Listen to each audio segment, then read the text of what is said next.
And welcome to another edition of Rosen Sports Monday as we head smack into the preseason football season for your Minnesota Vikings. Mark Rosen, along with Alec Lewis, is my special guest today. Brought to you by Lexus of Maplewood, Lexus of Wayzata, my good friend Charlie Swanson. Go see him. Go talk to those fine folks out there and get set up with a new Lexus. Well, Alec, I've always wanted to have this chat with you since I saw you arrive on the scene here. And I look at you and I think of me. How old are you? 28. Okay, you're an old guy compared to when I was at this point. No, I'm just kidding. But I know you have I think it's fun to have. I know you have your own podcast, which is great. But just to kind of get to know you a little bit. You're originally from the South, right? I am. I'm from Birmingham, Alabama, born and raised. My parents are from Birmingham. The accent. What happened? I don't really know. I went to Missouri for college. Maybe I lost it there. But yeah, I grew up. I mean, tell people all the time, like you grew up every day at high school and middle school and elementary school. It's Alabama Auburn football. Like that is life. That's what it was. And so I've told many people this, like if you told me when I was 18 thinking I want to do this job that I live in Minnesota, I probably would have looked at you with a Did you find it on a map? Yeah, it would have been an interesting reaction. But grew up in Birmingham, Alabama. Huge sports fan, terrible athlete. And that's somehow I ended up here. Well, Missouri has a great reputation for journalism schools. I mean, when I've been asked over the years from young people thinking about wanting to get into this crazy business, Missouri always comes up to the top 3, top 4, always. And that's what attracted you? Absolutely. Yeah, it was. And then people similarly, when I told some of my high school buddies, like I'm thinking about Missouri and they're going to Alabama and Auburn and they know I love sports and they're like, you're going to go watch that football program when you could go watch Nick Saban's. Right. That doesn't make any sense. But yeah, I mean, really for me, the origin story of this whole thing, I was about to go into 10th grade, and my high school was 10th through 12th. And I loved Paul Feinbaum, who did radio in Birmingham forever, and then now is on the SC network. And I don't know why I loved it. He talks to these callers who I could never field their questions because they're, I mean, incredible in terms of how crazy they are as fans. But at the time, I love Paul. And I knew I wasn't going to be able to play sports. And I tried out 7 times for 7 different teams. And I went 0 for 7 in basketball, golf, tennis. It was a disaster, but I gave it every effort I had. Right. And I remember going into, I could literally take you to the classroom in the high school when it happened. I went for a meeting with the counselor and I needed an elective for high school. And she looked at the top of the thing and of the sheet of paper, and she was like, "It says you want to do something with sports media." And I was like, "Yeah, I'd love to be Paul Feinbaum." She's like, "Why don't you write for the student newspaper as the elective?" And I was like, "Heck no! I writing, it's terrible." And I don't know, I don't know how to write, and I think of myself at the time as this. Like, I run in cooler circles. I'm not this nerd, which I absolutely was a nerd and still am. But she said to me at the time, "I'm going to sign you up for this. And if you don't want to do it, you'll go into high school and tell them you don't want to do it." And I'm a shy kid. So she kind of screwed me over. But it was, I started covering basketball for the high school newspaper in 10th grade. And the basketball program had this major trajectory upward at my high school. And they actually ended up winning a state championship. And I was just around like big time high school basketball, and it thrust me into this sphere. And then probably by 11th grade, I'm like, this is something I think I love this. I used to my parents allowed me to do this. Don't know why. And you can talk, if this is boring you can cut it off. No, keep going. My parents, I'm reliving my life. It was at one point, the Birmingham News needed stringers, and they were really cutting people, and they needed kids that they could find who would go to a random high school football game and write a 200-word thing and send it to them right after the game. My parents, for some reason, were okay with allowing me to drive 30 minutes to the city and writing something in my car on like a Thursday night in high school. And this is what I did. And really knowing that enjoying it as much as I did, the path for me was ultimately like, I want to do this for a career. I know this is a very difficult business. So to give myself the best chance, I'm going to go to Missouri. And it was the greatest choice I ever made. This sounds like a parallel story to my life, except for the fact that you ended up getting probably a better education than I did going to Missouri. But I was hanging around at WCCO TV when I was 17 years old, because my neighbor across the street was a reporter at WCCO, and he was just leaving. Phil Jones, his name was. And he got me into the WCCO newsroom, which was a legendary newsroom. And I got an opportunity to hang out with the best of the best. And internship programs now, they go on for like, maybe 3 months, 6 months, then you got to go. Well, I never left. I just hung out, and I'm sure there were many a time when they thought, I'm going to get this kid, hit the road, Jack. But I never left, and that's where it's all started. But I was struck by the professionalism. And I was going to ask what you loved about it. Oh, the everyday drama, and of course, sports was everything to me. And interviewing, going out covering a Twins game, and I was, 1973. I was 22 years old. I covered the NFC Championship game, the Vikings against the Cowboys in Dallas. When Chuck Foreman was a rookie. So, hearing your story, it does my heart good, because it's nice to know that there situations like that can still exist, because I'm sure now you're the next generation. You get asked, how do I get into this business? I want to write for the Athletics someday. And I always say, good luck.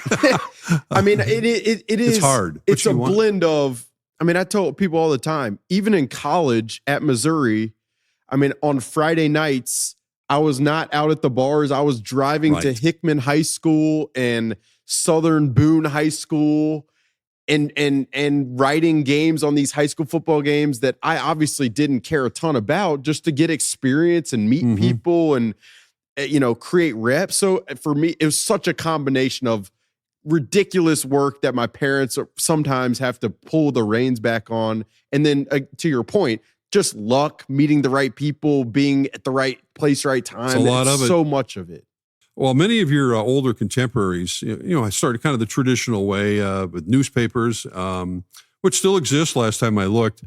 But now, social media has taken over. And now, the long form, the idea of writing for a long form sports newspaper like The Athletic, where so many bright writers are. Did you ever imagine that people would be that interested in it? Because we want our news on our telephones. That's all we have time for, or that's our interest level. Next, we'll move on to the next thing. Absolutely. Like I would say, now every time I sit down to write every day, it is, if I don't catch somebody at the very top immediately, then you lose the attention span. And even if I do, even if I create this lead that is beyond, any other you're probably not going to be able to sustain a reader for a long time. It makes the job a very interesting challenge. But I think more and more than ever, you have to be mindful of, what do people want to read about? What are people talking about? What are they thinking about? What can engage their minds where they're going to spend 4 minutes on their phone scrolling? It's a very difficult challenge. And for me, it's like, if I'm not considering how hard it is, even for myself, to just stay on a story as someone who loves reading, then you just, it's going to be very hard to do the job the right way. That's why, you said my contemporary, John Krasinski, one of the greatest, for me, mentors that I've ever had. But his secret sauce sometimes is the ending, in terms of how he gets out of a story is as impressive as anybody. And the challenge is, obviously, can you get people in from the get-go to get to that ending? And that's really the job that we writers have in this day and age. Well, I was having a conversation at a restaurant opening the other night with our guy, Jim Suhan, who founded this place, Talk North Sports. And he had worked for the Dallas Morning News, I think. And that, in his words, it was a powerhouse newspaper. And you probably think of the writers that were down there, and he told me some of them and some of the stories he did. And I grew up here in the Twin Cities, and so the Star Tribune in particular, the Pioneer Press also, but had powerhouse writers. And I think to myself, I can't remember the last time I was at a restaurant, a diner, whatever, and I'm still old school. I'll buy the newspaper a couple of days a week. I can't remember the last time I was sitting somewhere and I actually saw someone reading the newspaper. It didn't have to be the sports section. And I'm going, the next generation, my son's going to be 40, and I can't remember the last time. I don't even think it even knows what a newspaper is. And I always wonder about the future of that business and what it would have been like if the Athletic didn't come around. Yeah, and I always say this too. Like I love newspapers. Like I have I interned in college at the Kansas City Star, at the Milwaukee Journal Sentinel, at the Columbia Daily Tribune. I did a summer. Like and there's such value in the local feel of it. Like you mentioned Jim Souhan, it's like the columnist where something happens in sports or in the town, and I want to hear that person's take on it. Like the Twins, blowing up the Twins last week. Like you need that, and you need it again, not just for sports, in my opinion, but you need it for everything else. And so, I agree. So it's one of those things that as grateful and privileged as I am to work for the Athletic and be alongside, a staff specifically in Minnesota that is just absolutely ridiculous and motivating every day. I still love newspapers. I think they are so integral to what we do. And I myself have not picked up a hard copy of the newspaper like in a long time. Get it online. Yeah. But like that just medium to me is important. And I just hope we don't lose that in general. As successful as the Athletic has been. Yeah, that's just how I feel. It's part of our culture, the First Amendment, everything. Alec Lewis of the Athletic. So how did you end up in Minnesota? And specifically, how did you end up with this prize beat with the Minnesota Vikings? Great question. So I, like I said, go to college at Missouri, did a ton of internships. I interned my junior year at Yahoo Sports in Los Angeles. It was a great staff. Yeah. It is a great staff. At the time, Jeff Passan was still there. Tim Brown is one of the best writers who most people don't know about. Dan Wetzel was a columnist there. It's exceptional. It was, just incredible. And so I remember flying back from Yahoo.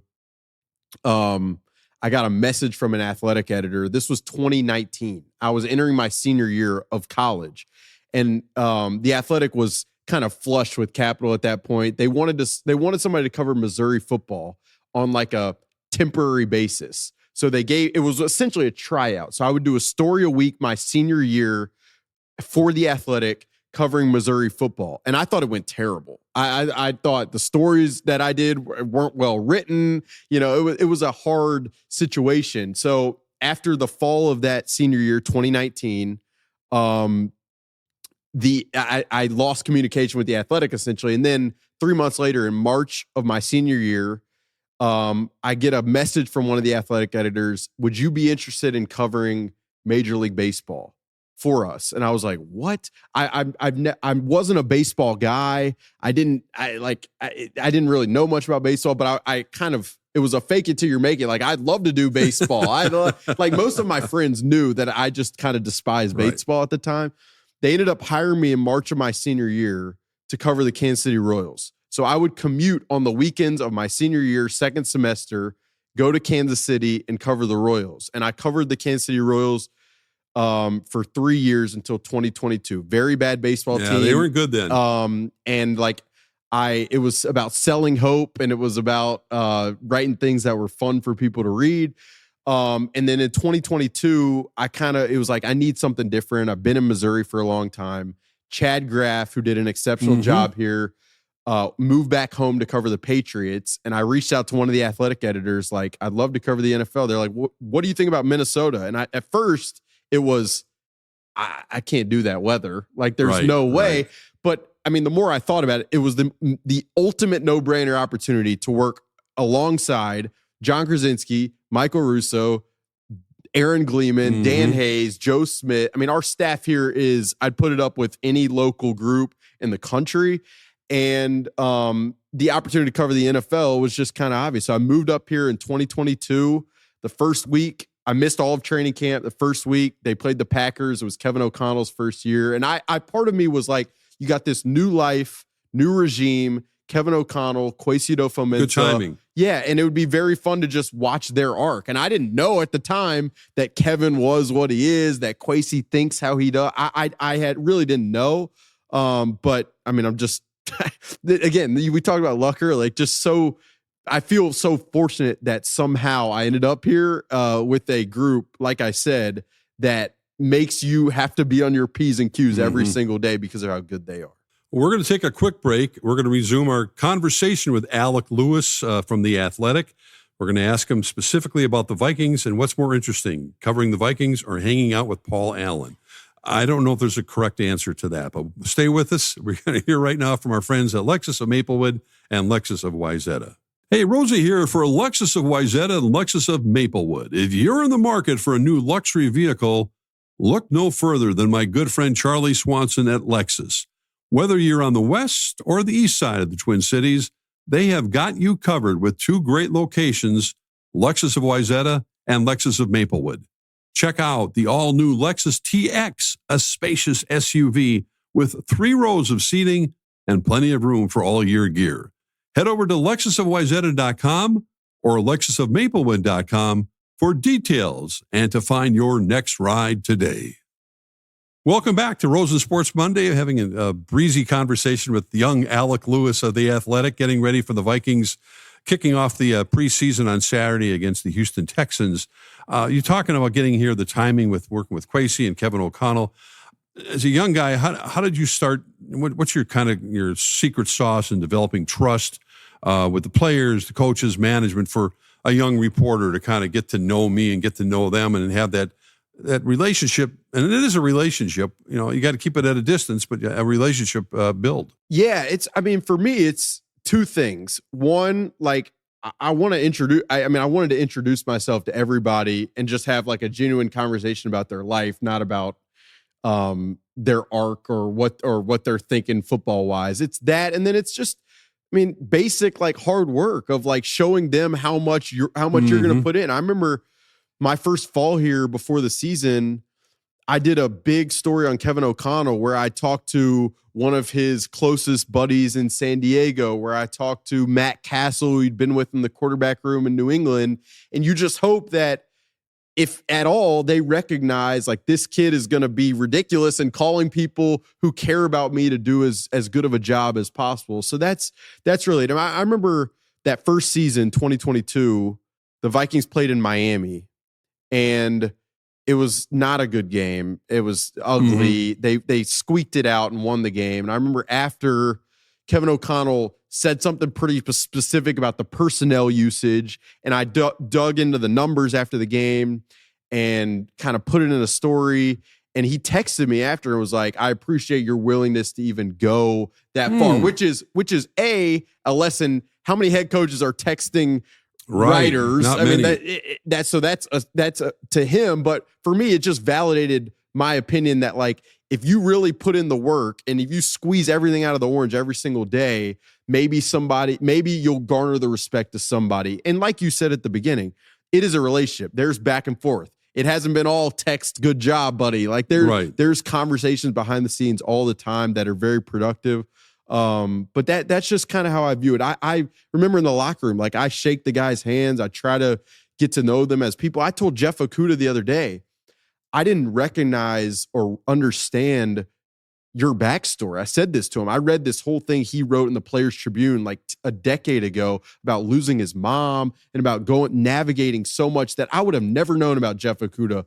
And you just, for me, like you see these guys as people more than anything else who are crazy athletic and obviously heroes kind of for the local community. I remember starting out and I'd walk in the Viking locker room at Met Stadium. I'd look around and it's like, the guys in the football bubblegum cards coming alive. Here's Alan Page, here's Fran Tarkenton, here's Jim Marshall, Chuck Foreman, all these guys, bigger than life legends in the Twin Cities. I'm 22 years old. And within, a short period of time, things flip a little bit and you look around and you're going, I'm thinking of you, and now you're 28? 28. J.J. McCarthy is 22 yet? He's 22. Is that weird to you now? All of a sudden, the script has flipped a little bit where you used to interview guys that much older, and now you get interviewing guys who are like just getting out of high school, it seems like. It's absolutely, like covering the Royals at 23 years old, Right. all of those prospects that I covered were 23. So it was this like very mutual buddies. Yeah. But yeah, it is definitely odd where you almost feel closer to like the journeyman. I don't know, like 28's old. No, but really, like, JJ is. That's why it's funny you say that, because I've written a couple times like the young quarterback or the kid, and some people have pushed back like he's not a kid. He's about to have a kid. I'm like, yes, he's 22 years old. Yeah. So consider you at 22 and how you navigated life. Like that's it is a little bit. It's a little bit odd. Yeah, training camp stories are a different breed, because especially now in this day and age where people are looking for every tidbit of information, if they're not out there TCO watching any practice, every pass that JJ throws or incompletion or anything that happens is magnified 100 times over. And basically what we're hearing right now up until leading into the first preseason game is that the defense, Brian Flores' defense, has been lights out. The offense has been struggling, if you want to use that term in air quotes. McCarthy hasn't been as sharp. Where do you stand on this whole thing, watching practice on a daily basis, and how you report that without people hitting the panic button before they even play their preseason game, which no one ever remembers anyway? I think part of it is, that people are going to go crazy one way or another. So it's just like, you can't prevent. I mean, there's only so much you can prevent. For me, it's just, you stick to the facts, you stick to the sample size, for me, it's like, how much importance is on this one practice in July on a Wednesday? In big picture, when you really think about it, it's like 0.0001% degree importance. So just being mindful of that, while also knowing you got to feed the beast of the day to day. It's an interesting challenge. What I'd say is, like, any concern over JJ or anything at this point to me is silly. Brian Flores' defense, you know it as well as I do, because you've seen him out there.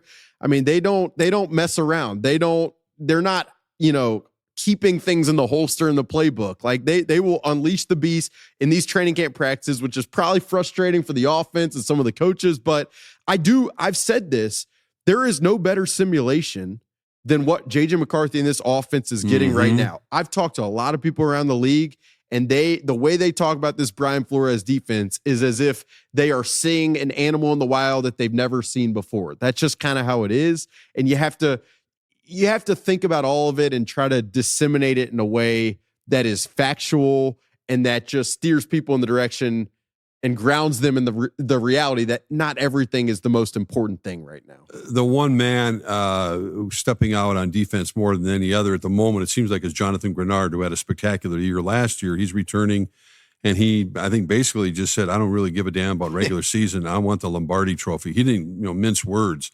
You look at him as kind of the leader right now of a veteran group, but spotting with a lot of youngsters in there as well. Yeah, Grenard has just been ridiculous. I mean, I stand there on the little perch on the practice field next to Kevin Seifert, who's done it forever, and Judd Zolgan, all these different people, and like sometimes after these Jonathan Grenard rushes, when we glance at each other, like, this guy is on an entirely different level. And I've written this for months.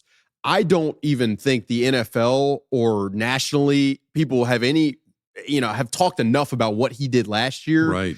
He was, closing games, constant energy. He has all of the skill sets. He's powerful. But he's quick. He's looked phenomenal. And then, you really started to see this camp Dallas Turner coming on. That's something I've been talking about him a lot. It's something that is evident. And then Andrew Van Ginkel quietly over there is just obliterating offensive linemen the way that he does, because that's how it goes. But Grenard is without question kind of just the straw that probably starts to stir the drink. But the Vikings, based on obviously how the season ended last year, and getting beat by the Rams and Darnold getting pummeled all the time, obviously did a lot to improve their offensive line. That seems to be the key to whatever success maybe the Vikings will have offensively. And if they're getting beaten up right now, I use that word loosely, by the defense, do you expect them still to be one of the top units in the NFL? Yeah, I do. And part of it is, Will Fries. So Will Fries has kind of progressed into taking more team drills. he's probably, he had the right tibia fracture last year, right leg fracture. Right. He's probably even participating the way he is right now earlier than anybody thought. So it's going to take some time as he mixes back in. And then Christian Darrisaw has started to mix in much earlier than anybody thought. But once you get that core group and you have Christian Darrisaw, Donovan Jackson, who's looked better and better, Ryan Kelly at center. Yep. Ryan Kelly at center, Will Fries, and Brian O'Neill. I mean, it's a pretty formidable group. We all recall that J.J. McCarthy got hurt. We didn't know it at the time in the first preseason game last year. So, based on that and his his importance to this football team, do you expect to see him much at all? I mean, how would you gauge how Kevin O'Connell is going to use JJ? Because, the other JJ Jefferson's not going to see the field at all in the preseason, and he would not have even if he'd stayed healthy. So, and Addison's going to get suspended probably for 3 games. How's he going to play in the preseason?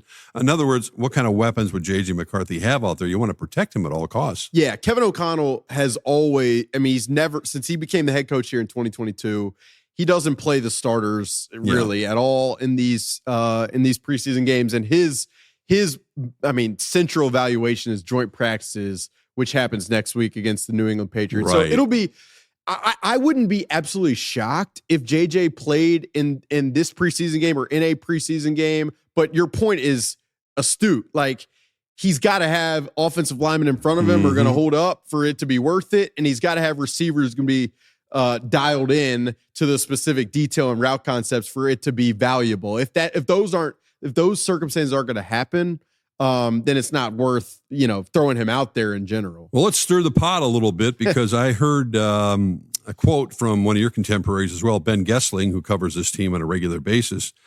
He brought up the name Kirk Cousins in the context that the Vikings aren't satisfied with their backup quarterback situation, and we all know how valuable that can be. Cousins with the Atlanta Falcons, who's now been relegated to the backup position behind Michael Penix, who opens up the home season here against the Vikings, potentially wouldn't mind a return here to Minnesota. How far-fetched is that? Well, the question, the most important question there to me is, would Atlanta trade him? Right. And Michael Penix, I try to remind people, Michael Penix navigated a ton of injuries in college. And as excited as people are down there about him and what he can be, Atlanta, Raheem Morris and their GM Terry Fondo can't afford a terrible season. So they need insurance at the backup spot. Are they going to feel comfortable trading Kirk and then relying on Easton Stick if Michael Penix gets hurt? I don't know the answer to that, but that would be, for me, the question. Easton Stick. If you're asking about Kirk coming back here, I'd say a couple things. One, do I think Kirk would come back here? Absolutely. He loves it here. He loves the people here. He knows the system. And then if you'd ask, like, would Kevin O'Connell do it? I mean, if Kirk would be okay being the backup, which I think he'd rather be the backup here than rather be the backup in Atlanta. It's not the craziest thing in the world, but would Atlanta even be willing to give him up? And if I were Atlanta, I don't know why you would, knowing Michael Penix's injury history and knowing how much they need to win in the short term for the people in charge to keep their jobs. Yeah, that's an interesting question. And that's a developing story down the road. And we've seen some crazy things happen here. We all know that. When you look at the Vikings season and the expectations for KOC being coach of the year, it's hard to, when you evaluate, week by week, the NFL's got a stranglehold on the sports mindset and, with fantasy football and everything else going on. And we live, week by week by week. And yet it's really all about the postseason until Kevin O'Connell can win at least one, if not more, and finally get to a Super Bowl. I mean, that finally meaning not him, but he's already got his ring. But the Vikings in particular, it seems like, you got to enjoy the season, as Mike Tice said. But at the same time, is it kind of like Super Bowl or bust at some point for this Vikings franchise? Yeah, I mean, it starts with winning a playoff game. You said it does. And I'll say this. I mean, I talked to Kevin pretty recently, and he is very cognizant that what matters is not now. What matters is not. I mean, what matters is getting there and winning a play. I mean, that's January. Just, like, he understands that. It's been 3 years. He got his extension. He won Coach of the Year. They've won double-digit games 2 out of 3 seasons. It's been pretty exceptional with the talent and navigating the cap and some of the lack of draft hits to be able to produce the way they have. It's been impressive. But you said it. This is the NFL. It is a bottom line situation. And if you get through 4 seasons without a playoff win, I mean, he would admit that, that's deserving of questions. Yeah. Look at the Detroit Lions. I mean, the Lions have never been to a Super Bowl, and they've had 2 great chances the last 2 years, and now they've lost both coordinators. The Vikings will be facing one of their former ones, Ben Johnson, of course, with the Bears as the head coach on opening night on Monday night. Should the Lions still be the favorite to win the division? They've lost their starting center. They got some other injury concerns. But, man, the thing I always think about, I've told my buddy, the Common Man, I said, it's so hard to get back to that point again. I mean, I don't care how many games you win during the regular season. We saw them get smacked by Washington last year in the playoffs. Continuity to me is so underrated, of having head coach, quarterback, coordinator continuity. And so it's going to be fascinating. I'm fascinated to see if Johnny Morton and if Kelvin Shep, if those guys can, lift and rise the tide of that offense and defense to a level that it's been. It's just not going to be easy. Ben Johnson, I think the world of as a play designer. We'll see about him as a head coach. And then defensively, they were scrappy. They do get Aiden Hutchinson back. DJ Reed at corners, interesting. They're looking for development out of young corners like Terrion Arnold, and they have Brian Branch and Kelvin. And they have Brian Branch. They have a lot of guys on the back end. Kirby Joseph is the name I was thinking of. On the back end. But I don't know. I mean, this division is very interesting. Like, the Packers do have the continuity. They have Matt LaFleur, Jordan Love, Jeff Hafley. They've kept that core together. But what is Jordan Love? Is that defense talented enough on the front and on the back end? Those are fair questions. In the Bears, I mean, you've had a lot of weird noise at a Bears camp, which is probably every year. Every year with the Bears. You've been doing this, that's probably the case. So the Lions are probably the rightful favorite. But if I've said this, if you gave me any list of 4 in any order and told me this is how this season ends, I think I'd believe you. It's not hard to fathom that, because it could be that wide open. You have the opportunity to walk in the KFAN studios once a week normally during the football season and being entertained and engaged by the one and only Paul Allen. I'll say this because I've known him a lot longer than you have even. I think you kind of said it under your breath. Maybe the strangest human being I've ever met in my life. And I say that with a lot of love in my heart. But he's a different breed, and he's an incredibly talented play-by-play man. Let's face it. We know that. He's been so good to me since I moved up here. But yeah. I mean, the first few times going in to KFAN or being on, via call, I'll say this. My dad, many times will listen to the segments I do with PA, and he'll text me after what is up with, and I always say, Dad, you can't rationalize Paul Allen. You can't understand. No. It just is what it is. But no, on a serious note, he's I don't know how he comes up with some of the stuff he does. Some of what he comes up with concerns me at times. But I think this year I'm doing the Friday Football Feast with them this year. Oh, that's great. So I get to drive to Chanhassen on a random Friday in week 9. And I am looking forward to it. It's the way the crowd plays to him is very you've been here for a few years now and you know it. I mean, this area from a sports standpoint lives and breathes with the Vikings. I mean, the Twins are a disaster because of, in particular, what they just did. The Timberwolves have had some great success. The Lynx may win the WNBA championship this year, and let's hope they do. The Wild are trying to find their footing at that point, but it's all about Sundays or Monday nights, whatever it might be with the Minnesota Vikings. It's this crazy. Community is, and I've never seen it so fervent as it is now. And I've seen some great teams, I've seen some bad teams, but I think we're at the zenith right now of the popularity of this football team in this city. Yeah, and it jives with the NFL's popularity. Right, I mean, there's no question. But when you have, I've said this many times, you have a young quarterback who is a star in college, who, has the charisma and has the aura, and you have the uncertainty of what he can be, and you have the optimism of you got the young coach who's just won Coach of the Year. People are rightful to be as optimistic and bought in as they are. And this year is going to be a fascinating ride. But I think I go out to these training camp practices and there are thousands of people out there, and I start to do the math. If you get this many thousand people paying this much for a ticket for training camp, this many days, right? I mean, the amount, these NFL teams are just massive corporations, and you almost you just lose awareness of it because we're all so invested in this league. Yeah, it's such a huge business, and we all understand that the TV money is out of sight, and it keeps getting bigger and bigger. every aspect of it is, but it still comes down to those guys in the locker room who want to end up with that ring. And and the Wilfs family, people I get asked about this all the time. You talk about the ownership situation. We know what's going on with the Twins. These guys want to win. I mean, they have invested a lot of money. They want it badly. You know this because you stand down there after these games sometimes, but they go into the locker room after every home game, and you watch them come out after these games, and you see the facial expressions. And when it is a tough loss, I mean, it looks like they have gone through 12 rounds with and one of the best boxers in the world. Like you can see how much it means to them.